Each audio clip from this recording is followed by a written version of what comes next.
It's Wednesday when the man you've spent 3 years building looks you in the eyes from across the table and says he knows who you really are. He doesn't say it in English. He says it in the language you learned in 18 months of intensive immersion, and that you now speak better than some natives and worse than none. The cafe smells like cardamom and fried food, and the cheap cigarette smoke coming from the men at the next table who are probably not just men smoking at a cafe. You're 43 years old and carrying a passport that says you're 43 but with a different name and a different nationality and a personal backstory you memorized so long ago that sometimes you have to make a conscious effort to remember which one is real. The man across the table works for a government that is not friendly to yours and has spent 3 years believing you're a Belgian business consultant with interests in port infrastructure. Now he says he knows who you are, and you have exactly the next 4 seconds to decide if this is a test, a trap, a confession disguised as a threat, or the moment everything you built over 3 years disintegrates in real time while the coffee goes cold between your hands and the men at the next table keep smoking without looking at you, but absolutely looking at you. 4 seconds. You smile. You tell him he doesn't know anything, and you say it with the specific calm of someone who has spent 19 years learning to smile exactly like that. That is what it means to exist inside the black operations of the Central Intelligence Agency, the organization that officially collects information to protect the interests of the United States and that unofficially does things no president can admit in public, even though they approve them in writing in a windowless room at 2 in the morning with a pen that also doesn't exist in any official record. Let's rewind 20 years. You're 23 years old in the fall of 1978, and you're sitting in a plastic chair in an unmarked building in Northern Virginia with 16 other candidates who showed up because someone in the government reviewed their academic file, their family history, their psychological profile, and decided they were worth a conversation. They told you federal agency, overseas work, high classification level, you can't tell your family until you're cleared, and clearance can take years. You signed 3 documents before entering the building. The third one said that if you disclosed classified information, you could face consequences the document described with the euphemism, significant legal consequences, which is the way government lawyers say your entire life can change in a direction you won't want. You went in. Of course you went in. What comes next has a name you'll learn to say with confidence over time. The Central Intelligence Agency selection process for clandestine operations is not a 5-day event like military tryouts. It's a months-long process that includes psychological evaluations designed to detect instability under pressure, polygraph tests that run between 4 and 8 hours, and ask things you never imagined anyone would ask you in an official context. Background checks that reach all the way back to your high school classmates and to the history teacher who failed you junior year and who has an opinion about your character that you are completely unaware of. The psychologist who evaluates you the 3rd week wears tortoiseshell glasses and speaks in a completely flat voice that doesn't rise or fall regardless of what he's asking. He asks about your father. He asks about hypothetical situations where the correct instruction and the moral instruction point in different directions. There is no visible correct answer. That is also part of the evaluation. What they're measuring is not whether you have the right answer. It's how you process the absence of a right answer and whether that absence paralyzes you or you navigate it, and how fast and at what visible cost to your composure. On the 3rd day of evaluations, they put you in a room with 2 men who argue contradictory positions on a hypothetical situation and ask for your opinion. When you give it, both men attack your position simultaneously with arguments that have just enough logical validity to create genuine doubt. What they're observing is not whether you change your mind, it's how you handle pressure from 2 simultaneous authority figures pushing you in opposite directions. Visibly falling apart is the failure. There's a difference between changing your mind and falling apart that the subsequent training will teach you to manage with surgical precision. 6 months after that first plastic chair, someone calls your full legal name in a hallway and tells you that you passed, and that formal training begins Monday. The following Monday, you're at the farm, the agency's classified training facility in Virginia, learning things that don't exist in any university curriculum anywhere in the world. You are a trainee officer, the lowest level. The candidate who just entered the clandestine program, and who over the next 18 months is going to learn surveillance and counter-surveillance, interrogation techniques, building false identities, managing human sources, covert communications, tactical driving, basic and advanced weapons handling, additional languages if your profile requires it, and an amount of information about human psychology that makes any college psychology course look like a very surface-level introduction to the subject. The instructor who receives you the first week has a name that is not his real name, and a personal history that is not his personal history. And you know this from day one, because he tells you directly. He says that in this work identity is a tool, and that tools are used when they're useful and put away when they're not. and that confusing the tool with the user is the most common and most costly mistake. He tells you this while walking down the hallway without looking at you, as if it were orientation information and not a philosophical description of how professionally and sustainably dissociating from yourself actually works in practice. You learn to detect surveillance in urban environments. They put you in a real city with real instructions, and a real route and real watchers distributed at points you don't know, and your job is to reach the contact point without being followed. The first time you fail, not because you're careless, but because the watchers are better than you right now, and that asymmetry is exactly the point. You learn more from failures than from successes, and the farm is designed to produce controlled failures in an environment where the cost of failure is a debrief session, and not a cardamom cafe where someone who knows too much is watching you from across the table. When training ends and you receive your first assignment as an entry-level operations officer, they send you to a foreign station, not Moscow yet, not Beijing, a mid-sized city in a mid-sized country with a mid-sized American embassy, where your official title is Second Secretary of the Consular Affairs Section, and your real job has nothing to do with consular affairs. Your real job is to build a network. Identify nationals of the host country who have access to information the agency needs and who have motivations to share it. Those motivations can be money, ideology, wounded ego, resentment toward their own government, love, debt, fear. In the agency's internal terminology, they're called assets, and the process of turning a person into an asset is called source development, and it has specific steps you learned at the farm, and that you now apply in conversations that look casual at diplomatic receptions, and in coffee shops and in bookstores, where nobody is watching except the people who are always watching.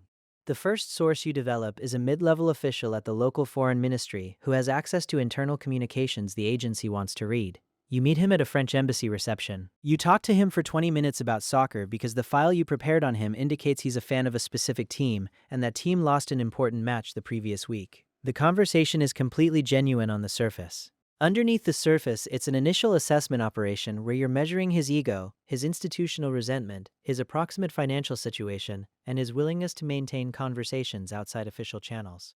In the third conversation 6 weeks later, at a restaurant he doesn't usually frequent, the subject shifts, not abruptly, gradually, the way the weather changes, where nobody can point to the exact moment it stopped being cloudy and started raining. When the official finally agrees to share information in exchange for compensation that will not appear in any bank record in any country, you feel something that the training prepared you to feel and that still surprises you. It's not triumph exactly. It's something closer to the recognition that you are good at something that nobody outside this building will ever know you do. And that specific combination, being excellent at something completely invisible, is addictive in a way that agency psychologists know very well and mention in annual reports that nobody reads until someone has a problem. The problem always comes later, at home, when the adrenaline level drops and civilian life feels flat and textureless, and without the specific weight of real decisions, and that flatness has no known cure, and you can't explain it to anyone who hasn't been where you've been because the language that works here doesn't exist in normal conversations. The promotion to senior operations officer comes after a 9-month mission in Southeast Asia that involves 3 different identities, 2 of which are still active in the records of 2 different countries, with travel histories built over years. 9 months being someone you're not in a country that isn't yours, speaking a language you learned in 18 months of intensive immersion, maintaining relationships with people who believe they know you, and who in the strictest sense of the word, don't know you at all. The question that training doesn't fully answer is what happens when you've spent enough time being someone else. Not the philosophical question about identity, which is interesting but manageable. The practical question of what happens when the habits of the false identity start bleeding into the spaces where you're supposed to be yourself. When the 18-month psychologist asks how you're doing, and the automatic response that comes up first in your head is the response of the person you're not, and you have to stop for a fraction of a second to find the response of the person you actually are. That fraction of a second is important information. You don't always report it. In Latin America during the 80s, the agency has a presence in virtually every country in the region, and most of that presence is not in the diplomatic cables Congress can read. You operate in that context with diplomatic cover that protects you legally up to a point, and beyond that point protects you nothing, and the limits of that point are blurrier than any procedures manual can capture with precision. There are conversations you have during those years that you never repeat. Not in internal reports, not in annual evaluations, not in the mandatory session with the agency psychologist every 18 months. Some silences are not cowardice. They are the only rational response available when the alternative is articulating something for which language doesn't have a sufficiently precise category. Chief of Station is the first rank where the work stops being primarily operational and starts being primarily strategic. You run the agency station in a specific country. You supervise all the officers under your cover, approve operations developing within your area of responsibility, coordinate with the American ambassador who technically has authority over your activities, and with whom you technically have a relationship of transparent cooperation. In practice, that transparency has the limits both of you negotiate implicitly in the first weeks of working together.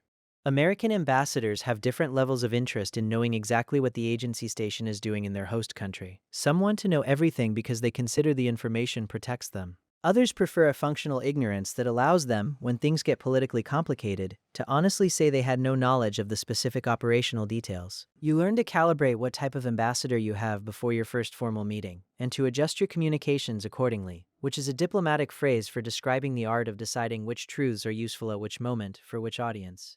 In Central America during the 80s, being chief of station means operating in a context where Washington's instructions and the ground reality have a gap that no classified cable can fully bridge. Instructions arrive with the level of abstraction required for them to exist on paper. Ground reality has the level of specificity that requires concrete decisions in real time, with incomplete information and real consequences that affect people with names and families, and Tuesday routines that include coffee in the garden at 7 in the morning. The space between those two levels is where you live and where you make the decisions that aren't in any manual, and that won't appear in any report with enough detail for anyone outside that room to fully understand what happened, and why.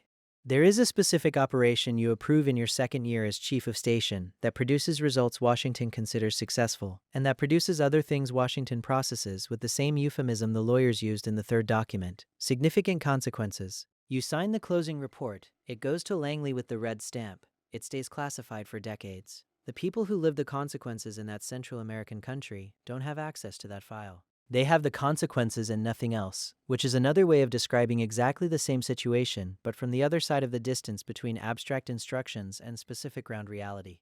The director of Clandestine Operations Division at Langley has an office with windows that look out onto an interior courtyard, with no direct exterior access. The metaphor is so perfect it takes you 3 weeks to notice it, and when you do, you don't mention it, because in this building, observations about architecture as metaphor for power don't build institutional credibility. You oversee the agency's covert operations across an entire geographic region. Your day includes briefings with the director of the agency, coordination with the National Security Council, approval of operations proposed by chiefs of station under your supervision, and an amount of classified paperwork that no description of intelligence work in popular culture ever mentions, because classified paperwork is not cinematic even though it's exactly where most of the real power lives.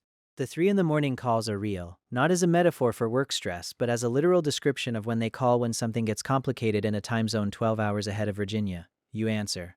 You always answer, not only because protocol requires it, but because you've spent 19 years inside this organization. And at this point, the distinction between what protocol requires and what you would do regardless of protocol has become so small it's not worth the time it takes to measure. The weight of knowing that a decision made in a shielded room in Virginia can change the political trajectory of a country 6,000 miles away does not go away with practice or with years. It settles. It becomes part of the background weight you carry everywhere, the way others carry work stress or debt. Except this weight has a security classification, and you can't share it with anyone who doesn't have the corresponding clearance level, and the people with the corresponding clearance level have their own weight they can't fully share with you either. So the weight gets distributed among people who understand the general context but not the specific details, and that partial distribution is the only one available, and over time you learn that it's enough, or you learn to act as if it is, which for practical purposes produces the same result. There are operations you approve that work exactly as designed and produce the result Washington needed and that nobody outside a very small number of people with maximum level clearance will ever know occurred. Success in this work is invisible by definition. If something works, technically it didn't happen. If something fails, it happened in ways the government manages politically, depending on how visible the failure is and who has an interest in making it visible, and for what purpose and at what point in the political cycle. That equation you also learn over the years. It's not in any manual. It's in the accumulated observation of how power works when nobody is watching and everyone is watching at the same time. When you reach the highest rank in the clandestine operations apparatus, when you are the person who signs the order that sets teams in motion in countries that cannot admit your presence, when the president has your direct number saved without a name in his phone, when the map spread out on the steel table shows a city with a red-tiled house and a satellite photo of someone who has a name and a family and coffee at 7 in the morning, you understand something that the selection process hinted at and that 19 years of work confirmed with the accumulated precision of 19 years of evidence. The system didn't use you, or it did use you, but you also used it. And the difference between those two descriptions of the same relationship is exactly the gap that every person at every rank in this work decides where to place, depending on what they need to believe to keep functioning with the effectiveness the work demands. You sign. You always sign. The team leaves in 6 hours. When you retire, after 24 years of active service, you receive a ceremony in a room with no exterior windows, with about 30 people who are the only ones in the entire organization who can attend without creating an operational security problem. No public speech, no recognition in any publicly accessible record. There is an internal document with your real name, your years of service, and a list of operations that remain classified and will remain classified for decades, and that the document describes with the phrase, significant contributions to national security, which is the way the agency says everything it cannot say and takes for granted everything it cannot explain. You arrive home that night with a small plaque that does not identify the organization it belongs to. Your family looks at it and says it's nice. Nobody asks more because they've spent 24 years learning that questions about work produce answers that have the shape of an answer, but not the content, and that empty shape over time is more frustrating than direct silence. So they learn to prefer the silence. That is also a cost that appears in no operational risk analysis. The cost of conversations that never happened at the kitchen table. The questions your family stopped asking not because they didn't have them, but because they learned those questions had no available answer. The agency's facilities at Langley have a star engraved in the lobby floor for every officer fallen in active service.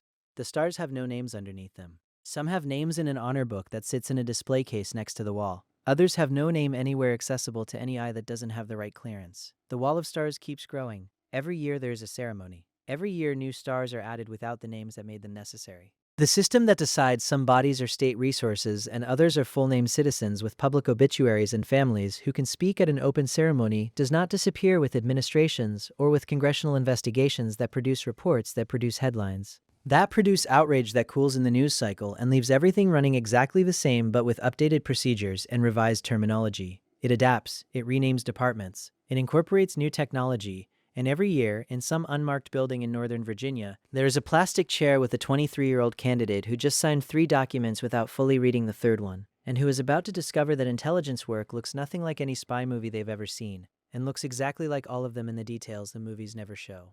The real details are not cinematic. They are a cafe that smells like cardamom. They are a man across the table who says he knows who you are. They are 4 seconds. They are a smile. The man in the cafe who said he knew who you really were spent the next 30 seconds in silence, looking at your smile. Then he laughed. He said he was joking, that you're too serious. And the conversation continued for 40 more minutes, and at the end they agreed on a meeting for the following week, and you walked back to the hotel with the exact stride of a Belgian business consultant who had a productive meeting and with the exact pulse of someone who just spent 4 seconds on the edge of something that has no clean name in any language. You filed that away too, not in the operational report, in the other file. The one with no classification because it has no paper. The one you've been carrying for 19 years and that nobody at Langley will ever read. Some things survive precisely because they stay unspoken. Would you have smiled in those 4 seconds? Would you have signed that third document knowing that 24 years later your family would look at a nameless plaque and say it's nice, without fully understanding what they're looking at? Or do you think there's a point at every rank in this work where anyone, no matter how trained, simply breaks? Drop it in the comments.